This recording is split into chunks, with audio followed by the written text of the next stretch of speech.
Salut la famille, nous sommes très heureux de nous retrouver encore une fois plus devant vous et nous disons merci, merci d'être toujours là présent, surtout à travers cet espace des commentaires. Il faut toujours utiliser cet espace.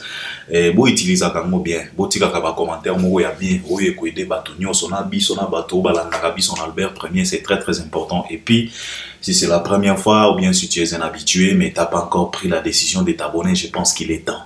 Il est temps, ne traîne pas. Tous en a besoin de commenter à moi 10 000 abonnés dans l'année. Et vous avez la peine qui toko makasi. Alors c'est en bas dans les coins, tu cliques, tu t'abonnes, tu actives aussi la cloche de notification. Activer, c'est tout simplement cliquer sur cette cloche-là. T'abonner, c'est juste cliquer. Tu cliques, tu t'abonnes. Ça ne demande pas beaucoup d'acrobatie et c'est gratuit. Et puis partage aussi les liens de nos vidéos. Ça, je te les recommande. Il faut toujours penser à les faire. C'est très important. C'est pour que d'autres personnes puissent nous découvrir. Et je pense que Soko sali bongo ndezo permettre bato mususu baya ko s'abonner parce que tant ko découvrir biso à ko apprécier musala na biso en tout cas et ko PCP motivation aya ko s'abonner na chaîne na biso et ko zala pena kitoko makasi et puis regardez nos vidéos jusqu'à la fin, c'est très important parce que tout ça la introduction, développement, conclusion. Donc étape misa tuana il faut ko landa kango parce que zana makambo to bimisa kana suka ya émission et zala ka aussi très important. Alors Tala Tinasuka. Et puis par après, tu vas nous revenir maintenant avec un bon commentaire après avoir Kolanda Biso Tinasuka. Tu vas nous laisser un bon commentaire, tu vas nous révéler des choses. Si tu as des conseils, si tu as des vérités que nous, on ignore, en tout cas, tu peux t'exprimer, tu peux exposer ta réflexion à travers cet espace de commentaires. C'est très important. Alors, les loyaux... Donc, procéder à moi, concept Nabiso Tozalango, on propose quelques questions, quelques sujets, et puis moi, je développe mes réponses. Il y a mon on m'a préparé quelques questions, quelques sujets, et puis moi aussi, je vais développer, je vais répondre. Je pense que vous aussi, vous allez m'accompagner à travers les commentaires, comme d'habitude. Alors, sans plus tarder, Tikato découvrir première question, ou bien sujet à Liboso, où on va proposer, on a peine à développer, ma réponse, merci beaucoup.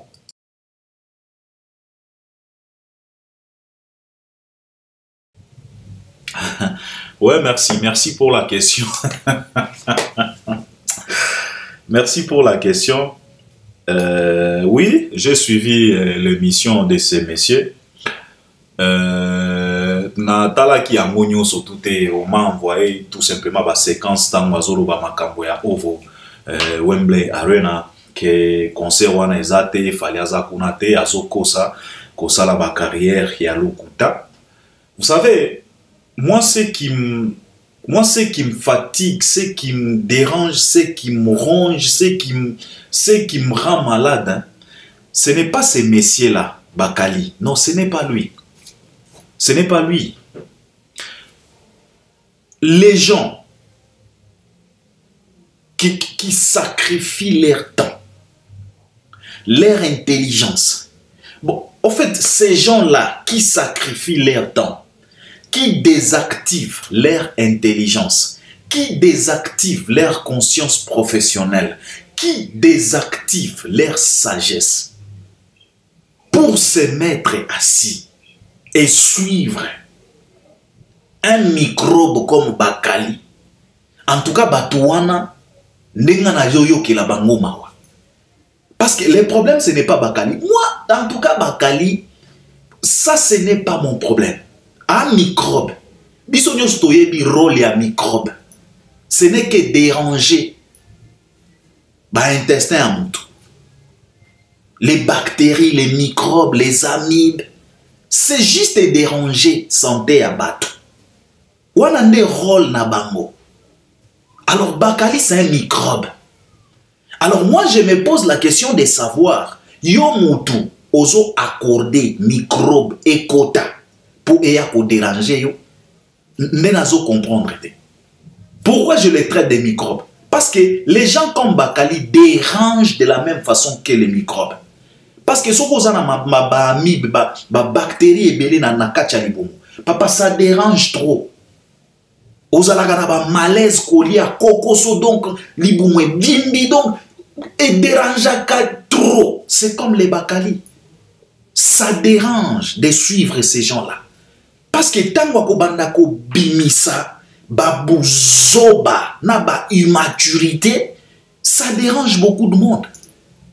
Et vous allez revenir encore une fois de plus. Oh, Albert Omoni, Babakali, Balobibo. Ça dérange, ce n'est que des microbes. Alors, moi, mon problème, c'est que Batu Oyo, ba exposa katana bango, pour suivre un cadavre comme Bakali. Moi, c'est ce qui me choque. Sinon, lui, nakoki kozwata des secondes pour ces messieurs-là. Total akaka pour muto atindeli au moins séquence que tala nenga lobi pour boya ko corriger pour bomoni Albert soki bino bo fandi calme batu bazo ya na balukuta batu bazo kanisa peut-être makambo bazo loba eza yango parce que ba congolais bazalaka na moins faiblesse wana ya ko vérifier congolais soki balobi na ekali kamwayo kakambala moko so il faut bo intervenir soki botiki yango to yaka soki batindeli biso ba moins séquence wana ne total mais moi je ne peux pas. Je ne pense pas ce qui n'a qu'aucun kozwata 2 minutes ya pamba. Pour un microbe lokola Bakali. Bakali, il n'y a pas la différence entre amibe, entre Helicobacter pylori, omoni bactérie, il n'y a pas la différence. Ça dérange. Tu as l'olenyewa. Alors pour éviter les dérangements, épargne-toi des microbes. Épargne-toi des bactéries. On vous demande ici chaque jour pourquoi aller s'abonner na ba chaîne wana. Na loba na bino awa. Suivre les émissions là-bas, c'est comme s'installer na katia cimetière. Bokendaka koluka nini na ba cimetière. Kofanda na zotala Bakali, c'est comme si na ke kofanda na cimetière sokina na otala ebende. Ekoloba nanga nini? Il n'y a pas les rapports entre les vivants et les morts. Bokoloba que je suis trop méchant. Non, je ne suis pas méchant. C'est ça.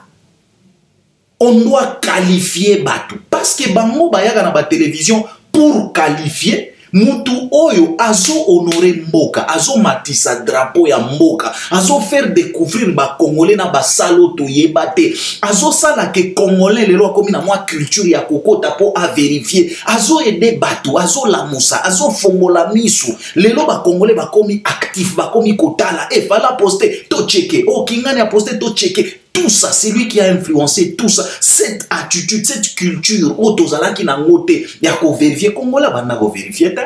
Aujourd'hui, ça nous fait du bien. Et ça, a moins positivité na kati. Que les lots congolais, a comme une moins culture, wana ya ko vérifier, ya ko checker. C'est bien, ça va aider. Jeune génération. Bango bako banda soko poster, ba checker mbalamo. C'est bien. Alors, bato lokola bango wana. Bazo ya kwambrouiller Batu, bazo finga ko qualifier fali ke aza menteur à lukuta, c'est que biso pe to banda ko qualifier bango et ainsi tete Bakali a microbe. Il y a pas la différence entre amibe na Bakali. Il y a pas la différence entre pylori Helicobacter pylori kamwa bactérie wana na Bakali parce que ba dérangeaka de la même façon. Parce que tant aux la mutuloko la Bakali, tu seras dérangé. On soit pénal malaise. Donc il n'y a pas la différence. Alors les problèmes les ande batu oyo balanaka ba batu lokola ba Bakali wana. Ngana comprenaka te. Et puis tout ça c'est parce que comment on ngana lobaka na mokilo yo na tambola na fréquenta ba communauté. Mais ceux qui ont ba senzi onga na mona na mokilo ya Nzambe. Communauté ya ba senzi donc mona pena mutu mo senzi. Ya communauté na biso. Ba Congolais toza ba senzi moko et surtout ba Kinois. Excusez de le dire, mais c'est la vérité. Donc on mona pena mutu mo senzi. Donc les loyo pokaka yepe a commis na moi connaissance moko boye ya kokota na site moko boye ya kokota na site web moko boye pour à vérifier yepe azui ordinateur yepe a commis donc a monique a commis azo ya pe na télévision que non to vérifier et puis a okosa non to za pe na bato o basala kana basala wana yende muto alobi na nga papa botika ka kolukela bandeko na bino ba problème papa tango zo tanga kombo ya ndeko Et si et seulement si à ça la gana salwana. Oh tiens, il y a un risque. Et les loyaux, fali wana ba confirmer kuna. Si koyo employé o ya ovo arena apesa kio information wana. Kuna bazota le na lisonini. Aosa le la salle na bango publicité à lolenge nini. Donc Kongola kapena musenzi na mona musenzi lokola Zairwate. Tuba microbe lokola tuba bakali wana. Ka musenzi do mona pena elongi musenzi au cube. Et puis mutu ya lolenge wana, tu es là, tu sacrifies tes 50 minutes, toute une heure du temps. Aux Zolanda, un idiot, microbe, un vaurien comme Bakali. On cause à la déranger. Pour répondre à ta question, Neko, le problème ce n'est pas Bakali, le problème ce sont ces gens-là qui désactivent leur intelligence, leur sagesse, qui désactivent leur conscience professionnelle pour oser offrir Bakali temps. Il y a de ces gens que tu peux offrir ton temps. Pose-moi moi et loco. Les Mombaya sont là. Les Demer sont là. Les Bev sont là. Il y a plusieurs personnes. Oh, Basala a quand même effort. Les natifs locaux sont là. Ce que vous en avez à perdre, que nous perdre à Tabatanayo et pas Babatouana. Parce que je parie fort que si tu suis Mombaya, 1 heure du temps, papa, okobima kuna maboko pa mate, okobima na moi et loko. Vouloir ou pas, tu seras servi. Même chez Demer, même chez Nati, même chez Bev, même Nabatuni Souso Bazo Sala Moussala Nabango correctement. Mais à ma grande surprise, au commun appena mon tout, au sacrifier Tanayo 1 heure du temps. Ok, coupé sango bakali. Microbe, bactéries, donc au pesi pena amibe, sakana na ba intestin. Yakobo mayot. Tala. Kazo le kapé na moi plateau, kaza pe sérieux.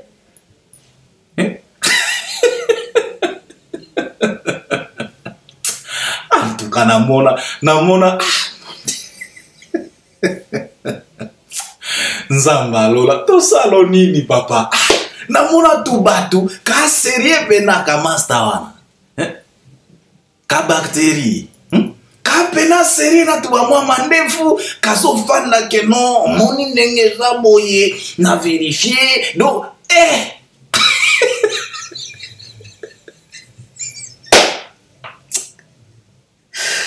non. Et puis, oh, bozoka mwa kidnapping na Congo. Mboka ya Bakali. Est-ce que kidnapping est kozanga pena? Boka mwa ba assassinat na mboka ya Bakali. Est-ce que makamwane kozanga pena? Kafandi pena na ba. En tout cas, ya tu ba microbe to zalaka pena na ba, ka microbe moko boye kanda donc non.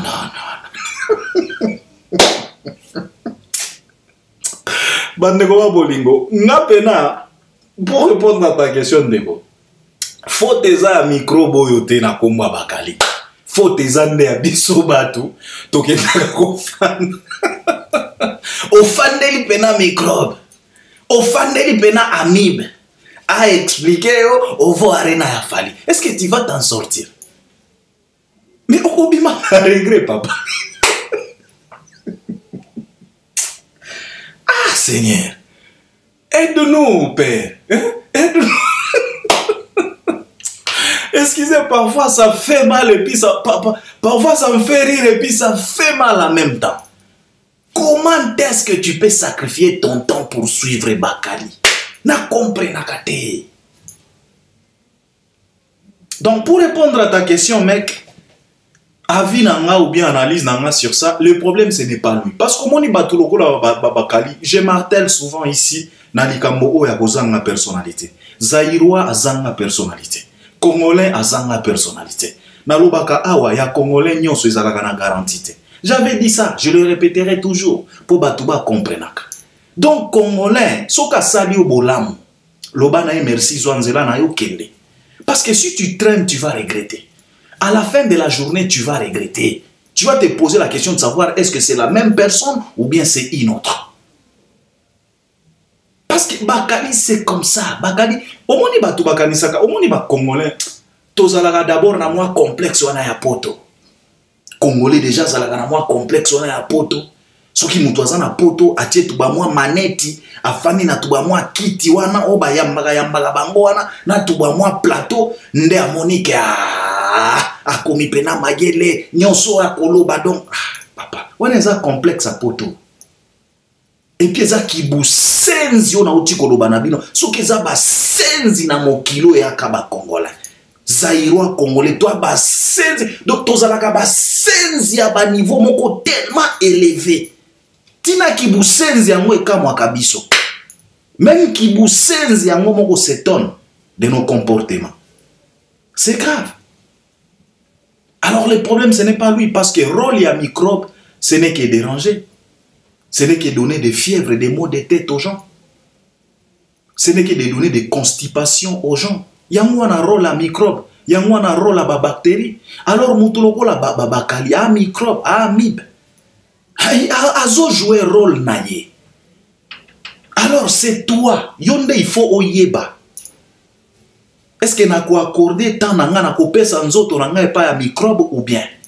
Donc il faut zapper. Le problème ce n'est pas ces messieurs là. Donc pour moi, lui il était dans les bons parce que abanda ko jouer rôle naye. Wana nde mission na bango. Koya ko perturber, ko désorienter batu, ko kosaka batu, just because of tout ba moi l'arbre boye $100, 100 €, donc aye a fingi, je ne sais pas comment. Donc le mec là, azana katia rôle nae parce qu'un microbe rôle nae ko déranger. Donc lui il est dans les bons. Mais moi, ce qui me choque et ce qui me ronge, ce qui me dérange, eza batu oyo ba akordaka, ba attention na bango, ba tana bango. Et pas un microbe. C'est ça le problème. Ce qui biso batu toza na ba conscience professionnelle, tozo continuer kaka ko accorder batu lokola babakali batana biso. Tozo disposer tana biso pona batu ya lolenge wana, c'est que on a toza kaka na sérieux problème. Et pourtant tozo sala partout les moyens possibles pour batu conscience et la moka. Babandaka ko sala nalobaki awa il faut to yekola ko dissocier, ko sala différence. Il faut ko yekola ko trier. Tout ça la paix triage, ko tamiser. Boussotonio so tout oyo ko lokota. Il faut qu'on dissocie makambo, qu'on trier, qu'on tamiser, qu'on tala. Il faut savoir aussi zapper. Il y a de ces choses qu'on ne doit pas regarder, il y a de ces choses qu'on doit regarder. Moi, je pense que c'est ça. Le problème, ce n'est pas lui. Et alors, maintenant, là, on vient de confirmer les concerts des Fally. Et alors? Mutu oyo afandela ki zoba wana microbe wana et puis azone dimape aotia pe commentaire lelo yot.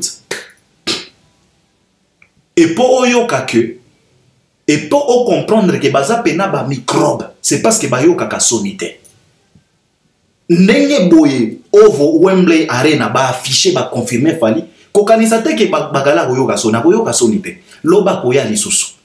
Yango nazo loba ke ba neti ba amibe. Amibe yo kaka sonité. Ata soko zui traitement ya ndenge nini loba goya lisusu. Donc c'est la même chose. Alors il faut éviter. C'est mieux au lieu d'aller perdre le temps parce que batouana bazaka kanakati ya rôle na bango. Donc c'est ce que moi je peux dire et je pense que batubako babango pe bakocha ba commentaire. Merci beaucoup.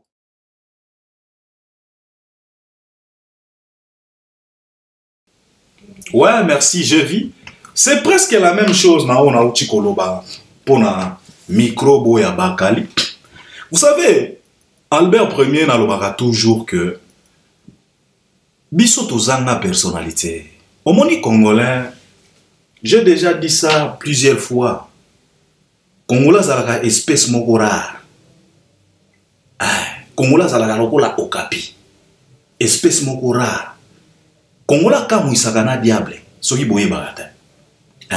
Congolais. Diable même na li felo. parfois fan na boyazo tala kongola zoloba en tout cas oyo pena ngate kongola kamuisaka na diable akamuisaka pe lola. Parfois nzambe ba Jésus ba Michael ba Gabriel ba ange nyonso na ba 4 êtres vivants na ba 24 vieillards parfois ba fan na na trône nzambe bazo contempler congolais ba lobi tete. En tout cas on a créé l'homme à notre image mais pas celui-ci. Kongola zandenge kongola zanga personnalité na oloba awa conscience ya congolais kota koma. Conscience à Congolais biso to benga kango Fidel Castro. A kota koma ya libela conscience à Congolais. Biso to sala ka ba blaga na ba master na nga awa. Baza ba Congolais te mais bango nde baloba na nga ke conscience na bino. Biso to benga kango Fidel Castro parce que ça conscience e kota koma donc ba réanima kakaka. Conscience na biso. Donc conscience c'est pola. Et là na morgue. Congolais zalaka na conscience à Fidel Castro. Donc, comment ya libela? Tozanga personnalité. Yango tozomona batuloko ba Charlie Prince. Alors, analyse nanga ou bien avis nanga, na changement ya attitude ya Charlie Prince, moi ça ne m'étonne pas. Parce que Charlie Prince nenga zawana, azana personnalité te, azana valeur te, ami ebité. Je pense que na wengende baloba na biso que la valeur n'attend pas le nombre d'années, si je ne me trompe pas, si je dis pas de bêtises. La valeur n'attend pas le nombre d'années. Je pense na wenge, si je dis pas de bêtises. Charlie Prince a la valeur, Charlie Prince a la personnalité, Charlie Prince a mis habité. Omoni congolais.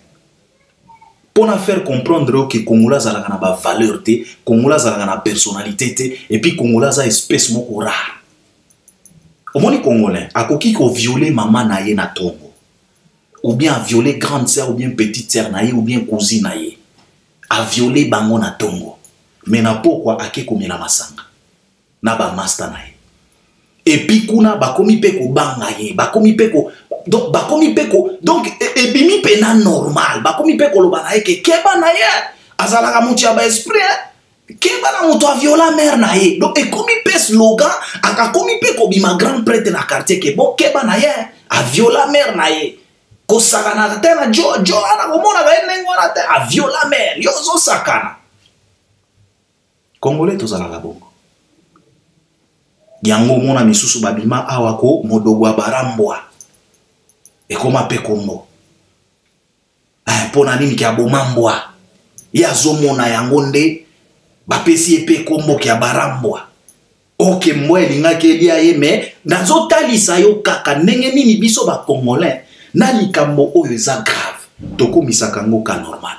Pourquoi? Parce que tozanga ba valeur, tozanga personnalité, tozanga komieba yango bozo mona même na ba dossier ba kidnapping kuna ndeko moko ye wana aigle abomi batu ateki barin ateki ba donc procès ebimi lokola théâtre de chez nous.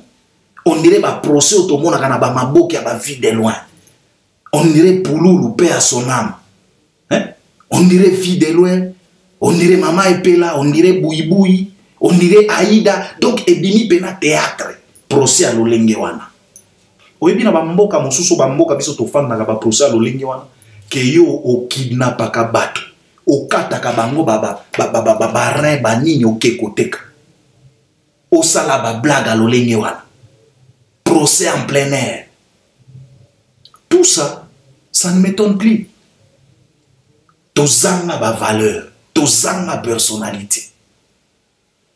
Et na lobaka na bino awa l'intelligence d'un Congolais n'a pas de garantie. Non, soya Congolais, ça n'a pas garantie. Yango bozo mon pas ba Charlie Prince. Alors moi, ça ne m'étonne pas. Comment on a Charlie Prince n'engazawana qu'on change ba langage. Imagine-toi un homme comme Charlie Prince. Naba ajo azanango. Azape fier, ya kolega na plateau, azo expliquer ba tokeno, na banda osala ngo nanko. Et vous trouvez ça normal? Vous trouvez pena ça normal? Un homme qui expose méchanceté. Un homme qui expose Kindoki en plein midi. Et les gens trouvent ça normal. Que Charlie Prince a commis Kozong a raison. Quelle raison?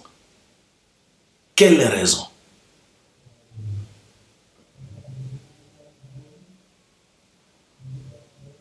Eza na ba âge oyo nazolo banabino awa.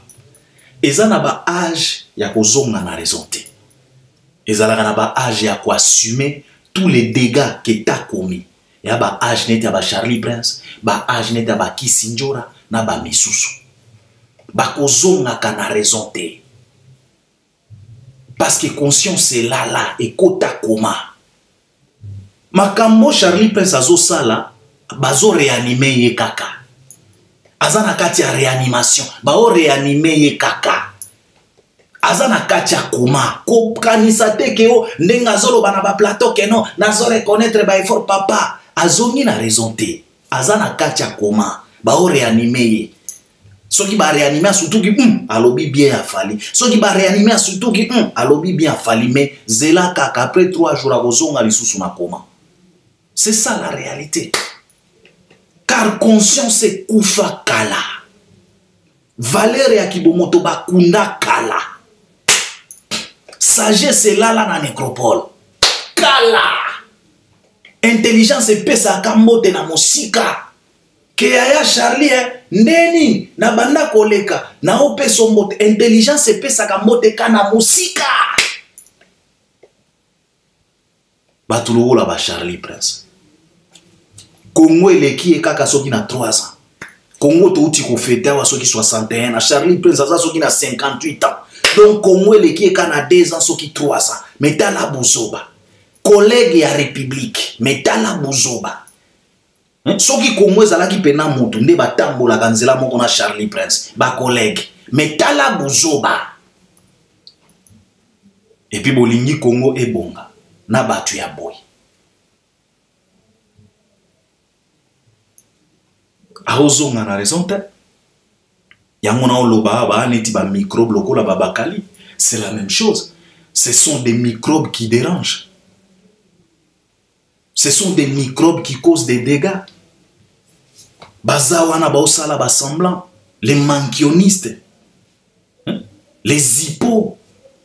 Ils ont présenté l'air hypocrite pendant plusieurs années na table ya Feregola. Babanda komone la Feregola na banda koloba yango awa. Batuwana bazalaka pembeni ya Feregola parce que consciemment baebi faiblesse et artiste.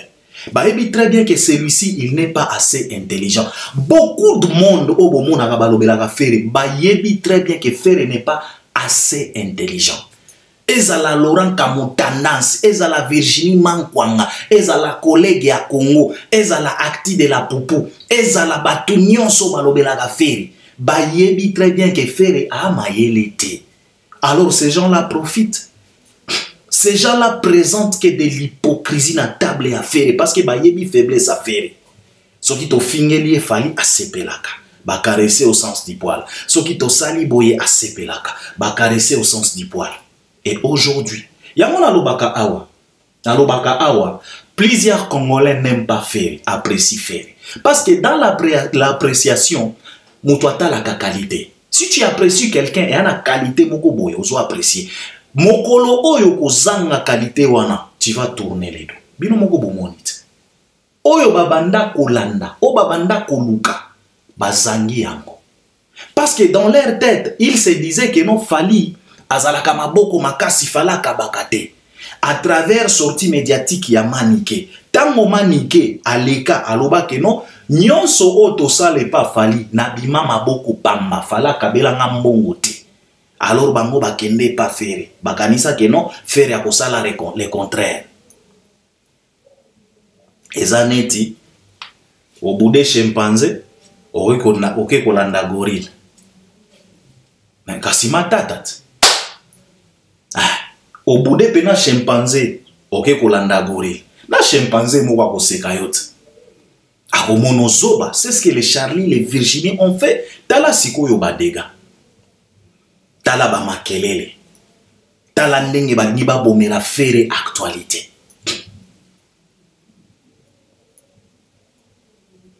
kosala basemblant. Et puis makambo oyo ebandi tango collègue ya République asalaki ba mwa vidéo na ye wana na ba bilengi na ye na petit momi na ye wana azoyemba ba meide ebandaki wana baliela yeda parce que wana ndala kisa que ayaka ka na télévision ko finga fali na hypocrisie mais dans les fonds a fanatique. Tu sais omoni fali oyo ndeko fali popa omoni tozalaka na mayelo tozwaka na bande de l'école mais ezalaka na vrai mayele original oyo ezalaka don oyo ute panzambe. Je pense que ba fali ba bato batanga ebeleta mais falaza na mayele oyo ya don ezalaka na mayelo à quoi apprendre ok na bande de l'école au sali ba connaissance moko générale tu te débrouilles tu fais des recherches tu consultes tu au tangi au komina moi mayelo au komina moi connaissance mais ezalaka na mayele sikoyo oyo nzamba pesaka lokola don eza mayelo ba fali bazanango parce que fali m'a épaté les jours où nati lokole ayambaye place au fala bimisa et loko ya kolobakeno, ce ne sont pas mes jaloux, au contraire, ce sont mes fanatiques révoltés. Omoni moana et loko wana fanatique révolté, omoni qualification wana. Fali il a tapé tellement juste. Et c'est par là na mona falaza mayele koleka kutuna ba Kofi oyo balingaka ba faire croire biso ke batanga parce que Kofi Olomide ba sortie médiatique na nyonso ba jalousa gaé. Oh, bah, jaloux nanga. Lui, il considère les gens comme les jaloux. Mais tala nenge fali atala musika. Parce qu'il a vite compris que non, un jaloux ne peut pas perdre son temps en train de suivre mes efforts. Un jaloux de moi ne peut pas rester là toujours les noms de Fali dans sa bouche. C'est la raison pour laquelle Fali a vite compris que non, un jaloux ne se comporte pas de la sorte.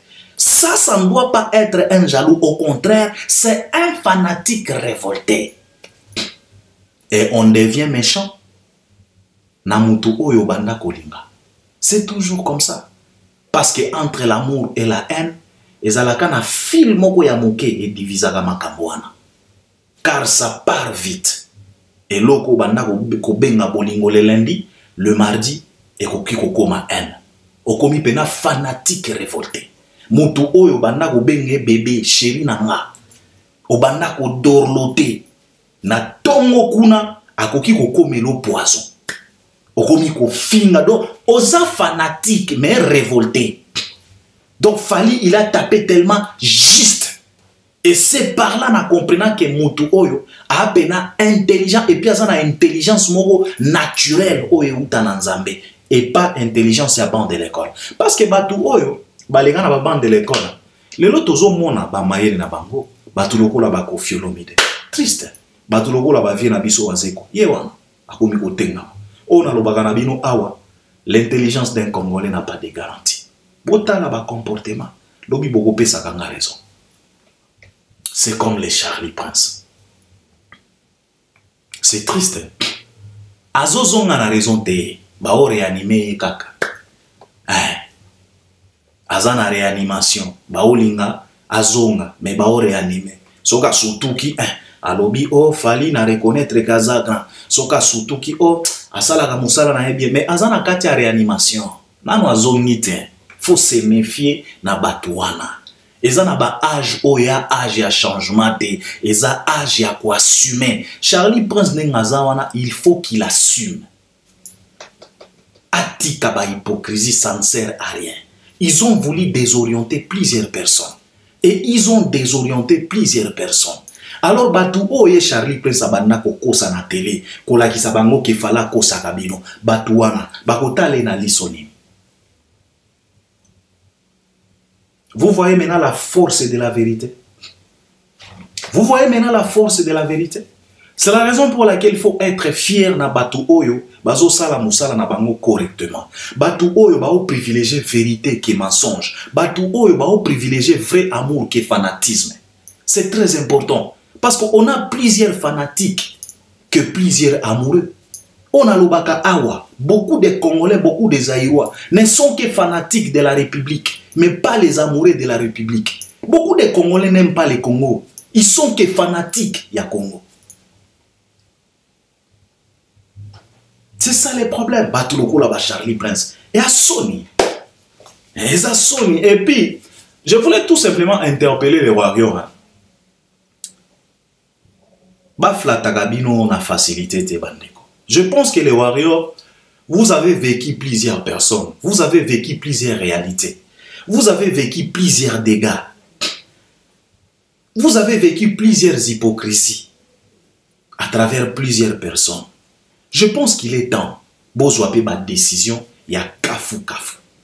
Pona babato misusu. Il ne faut pas se laisser faire facilement.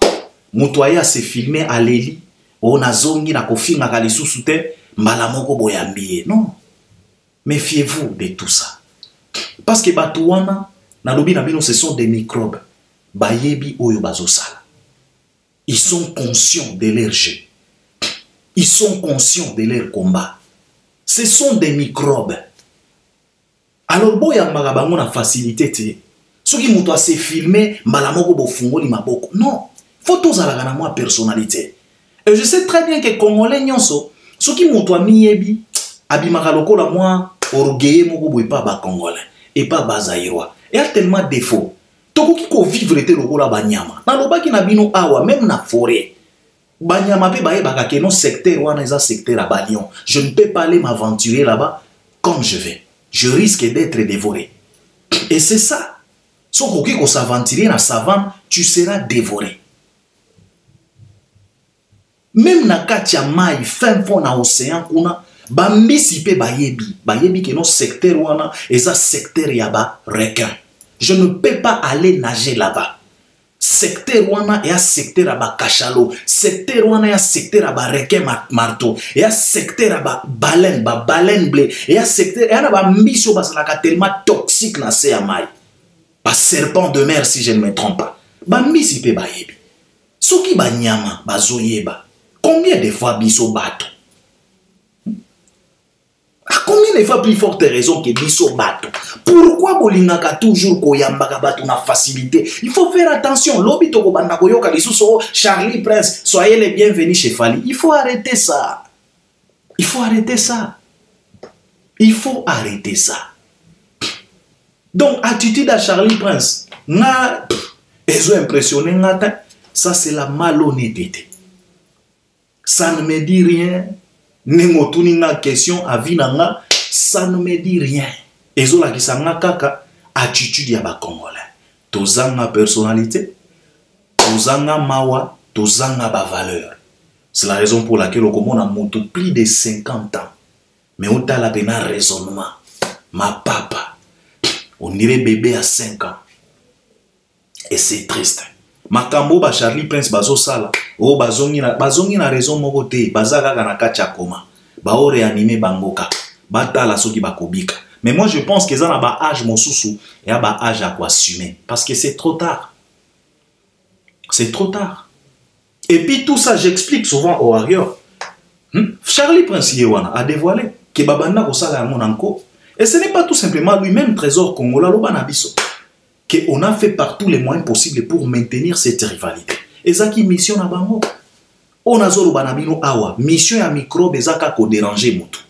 Il n'y a pas autre mission que ça. Ba maux de tête, ba fièvre, ba nausée. Donc tu seras dérangé au moment où on a ba microbe na katanzoto. Et aneti ba Bakali, ba Charlie Prince, ba Kisinjora et les autres. Déranger les gens tout simplement. Alors il faut éviter ces gens-là. Il ne faut pas leur dire soyez les bienvenus juste dans la facilité. Non, il faut faire attention. Ba Congolais photo comme na moi culture ya ko tamiser makambo. Ya ko trier. Ya ko dissocier makambo. To mélangeaka nyonso et ce n'est pas bien. Ezo rendre biso service moko ya mabe. Et aneti ba Charlie, c'est triste ya komona mutu lokola Charlie Prince et puis il passe à la télé que non, naza fier parce que mission na ki nango et ça... C'est vraiment triste. Donc pour moi, bah Charlie Prince, ça ne m'intéresse pas trop. En tout cas, tozo talaka na miso, biso toyaga wa tolobaka vérité, tout talisaka ba tout pesaka ba conseil, si s'agit à couper sa conseil, mais ba Congolais bino moko boye binenge tozalaka, na lobaka na bino awa biso ba Congolais tozalaka lokola banzinzi. On fonctionne comme des mouches, tolingaka place au bousso tout ça. Donc wana nde nature na biso nzamba aide biso kaka mais bato lokola ba Charlie Prince je pense que eza bato oyo akopesaka confiance te eza bato oyo akopesaka confiance te et puis eza na eloko moko boye bato oyo bazalaka tout autour ya Ferregola bakomprenaka te. Je voulais vous révéler une chose Ferregola ndenge bomonaka ye wana malgré que tolobaka ke Fere azalaka mayele penate mais Fere azalaka pe na ba qualité na ye azalaka pe na ba biloko na ye. Je pense que aloba eloko moko boye nayebi si je ne sais pas si je me trompe tango bayamba e pa bato acti net soki si je me trompe pas aloba que nga pe na ye baka ndenge nini ya vivre na ba hypocrite Fere aloba yango. Je pense que ça e pa bato acti net tango babanda kotuna ye makambo ki différence entre grand chanteur na bon chanteur. Si je ne me trompe pas, si je dis pas de bêtises, allez revisiter, allez bokende kotala faire aloba na entretien wana ke nga pe na ye baka ndenge nini ya vivre na ba hypocrite. Donc ndenge faire aza wana ne pensez pas que hypocrisie o boye la gaye amonaka ngo te. Peut-être amonaka yango. Mais comme aza expert ya ko fanda na ba hypocrite parce que nalobaka awa soko lingi omona hypocrisie dans tous ses états.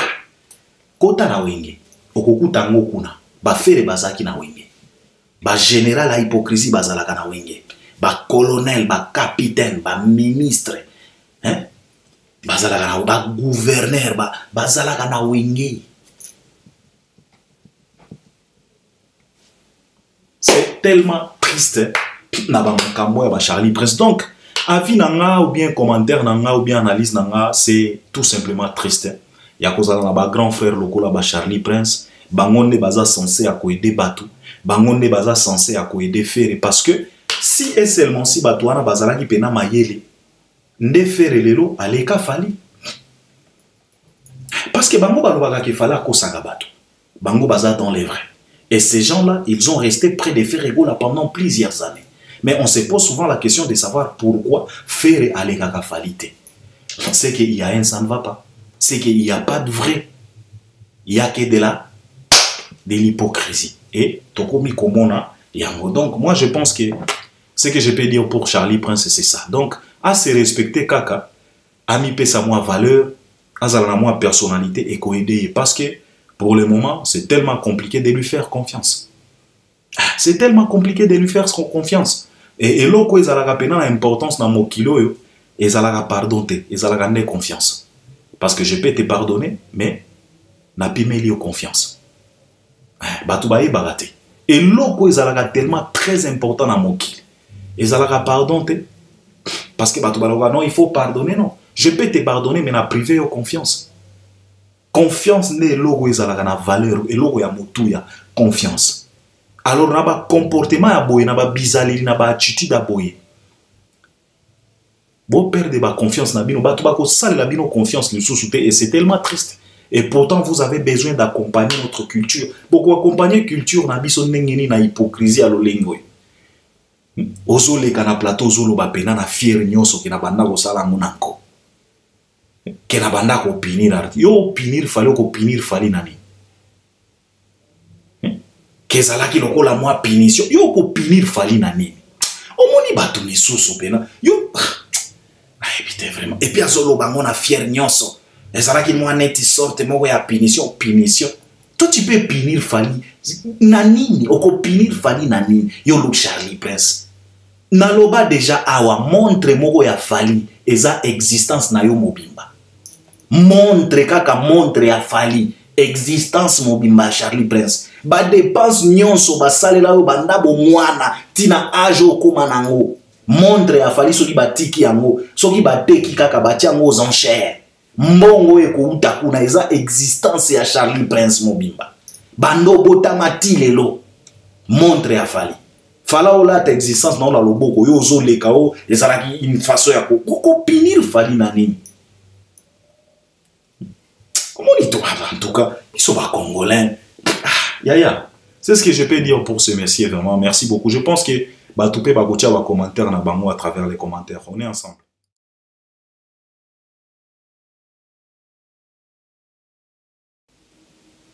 Ouais, un mot pour Fally Ipupa. Fally Ipupa, en tout cas, nous sommes fiers de cet artiste.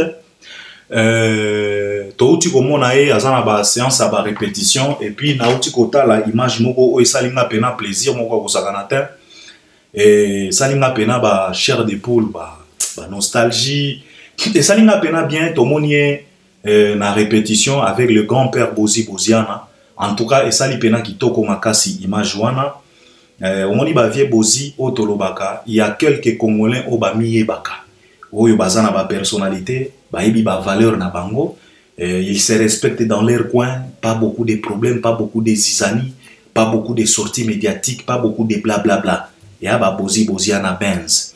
Ba fanda na ba kwe na bango, ba sala ka musique na bango na ba level na bango. Ba mvia ka motute, ba sala ka makambo na bango, na âge na bango. Ils sont là, ils le respirent encore. Ah parmi vie oyo ba tikali pena ba vie na ba nyosh, ba Bozi Benz Boziana wana. Alors ça nous fait du bien, il y a comme on a une répétition à Fali, koyemba na Fali. Et c'est par là, tant qu'on a fait ba Charlot, ba Tintin, ba micro, ba mi boyo, ba les kakabazolo, ba kenon, Fali c'est un faux chanteur, Fali autotune, Fali ceci. Omoni, nalandi vidéo na nazaki na ndeko moko alobi na Albert. Fali a chanteur, alobi ndeko, bino, na ebite ndenge nini Congolais fonctionne à pena. On a zoloba awa Kongola kamwisaka même na diable. Fala pena grand chanteur ya kosakanate, technique à chant. Mélancolie kotolobaka mélancolie balobaka pena fala zalaka na voix velours, ba voix moko boye. Omoni ngana na constata tango yo zwa Fali, loba na Fali interpréter nzembo Madilu. Wana noko comprendre qui grand chanteur, wana noko comprendre bilengi o Fali abimisaka tango azo interpréter banzembo Madilu. Yana nzembo moko ya formule c'est ce qui garde du cœur, ce qui seyo fala bimise la biso Madilu moko boye. Si je ne me trompe pas, ce qui na katia garde du cœur, ce qui na katia seyo banzembo mibale wana. Ou bien science fiction Madilu moko abima wana na ndenge moko kosala te. Fali Ipupa. Grand chanteur ya lolenge wana, mais au mona microbe moko boye. Po asalaka mwa vocal moko boye che noite nyakukuma chimo kimbangu nyakukuma naza grand chanteur ngana banda koyemba koleka papa ata yo moko ata bino moko che noite nyakukuma chimo kimbangu nyakukuma mujimbwe. Donc yon des grands chanteurs yo leki Fali na koyemba tala bilengi tala dio na mona pe Fali tango aranda visite redia misi basala pe babeta mwa eloko en fait ngana lingaka Fali tango azo interpréter banzemba ba Madilu akoti saka ba deuxième moko we ba bilengi moko boye donc ti tala ningi ba paloli nzembo wana na Bozi. Ça nous fait du bien en tout cas, respect wana, considération et puis témoignage au Fali à Pessi à lobi ke ba viena biso oyo ba grande liste ba viena biso a reconnaissant toujours. Il n'a jamais manqué du respect à ses vieux sauf que ba vieux o ba se respecta kate parce que so ozo se respecter te que ozo pongol ozo fongola pe porte ba manquer ou pe ba respect, c'est toujours comme ça dans la vie. Le respect bien commence par biso nyosto yebi yango. Mais yo ko banda ndenge nini ko finga Bozi Boziana. Ata soko meli ba agene ba lotoko. E ko mema o epa ya Bozite, ata lotoko yango ekoloba na papa e o meli biso me epa Bozite. Parce que Bozi a miyebi. Tala respect, considération fala zo pesa ye, témoignage o fala pesi et puis fala promettre biso que non et ana moi featuring moko boyezoya. Je pense que comme on a Bozi na répétition en Fali Ipupa, ça nous dit beaucoup de choses concernant featuring na bangwana. Pourquoi? Parce que toyebi très bien que studio Tokos ezalaka na siège à répétition ana. Donc peut-être après répétition bakota kina vie Benz na katia studio pour ba enregistrer nzembo ana. Donc tozo senga na Fali Ipupa malgré kozala bise, malgré moi indisponibilité, mais asala par tous les moyens possibles basala nzembo ana ebima a aider à ta vie na biso Benz Boziana asala le moi clip moko kitoko et kosala pena kitoko makasi vie na biso azonga en tout cas soki fala azobeta ata baconcert na Kinshasa abandaka koinvite na vie Benz babeti nzembo na bango wana ekosala pena kitoko makasi ekozongisa pe vie na biso na temps parce que bavie wana baza quand même na bon besoin ya visibilité pour que bango pe babandaka kodécrocher bacontrat ya mike babetaka